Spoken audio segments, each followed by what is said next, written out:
बारिश और चिड़िया की कहानी। बारिश का मौसम था। आसमान पर काले बादल छाए हुए थे और तेज हवाएं चल रही थी। जंगल के सारे जानवर अपने अपने घरों में छुप गए थे, लेकिन एक छोटी सी चिड़िया, जिसका नाम गुड़िया था, अपने घोंसले में अकेली बैठी थी। उसका घोंसला एक पतले से पेड़ की ऊंची डाल पर था, जो बारिश के भूत तेज होन पा हिलने लगती थी। जब पहली बूंदन टपकनी शुरू हुई, गुड़िया ने अपने पंख फैलाए और अपने घोंसले को बचाने की कोशिश करने लगी। लेकिन बारिश बहुत तेज थी और हवाएं और भी ज्यादा जोर से चलने लगी। उसका छोटा सा घोंसला बारिश और हवा के सामने बहुत कमजोर था। गुड़िया को समझ नहीं आ रहा था कि वो अपने घोंसले को कैसे बचाए। इसी बेचैनी में गुड़िया की नजर पास के एक घर की छत पर गई। उस घर की छत के नीच एक चिड़िया का घोंसला था।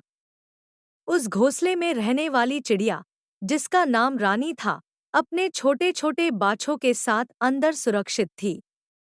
गुड़िया ने सोचा, काश मेरा भी घोंसला इतनी सुरक्षित जगह होता। लेकिन गुड़िया को अपनी हिम्मत दिखानी थी।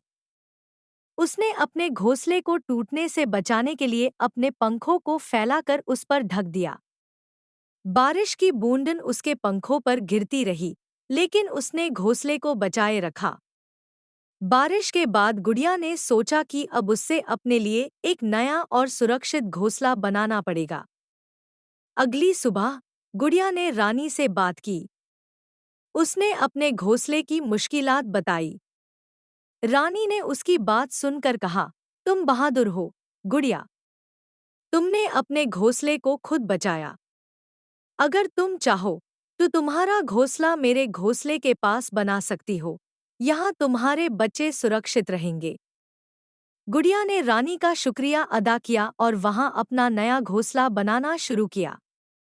उसने सीखा कि मुश्किलों का सामना करके ही इंसान अपनी मंजिल पाता है, और आची जगह पर घर बनाना भी एक जरूरत है। जब अगली बार बारिश हुई, तो गुड़िया अपने नए घोंसले में खुशी से बैठी थी। अब उससे बारिश से डर नहीं लगता था, क्योंकि उसने अपना नया घर सुरक्षित जगह पर बना लिया था।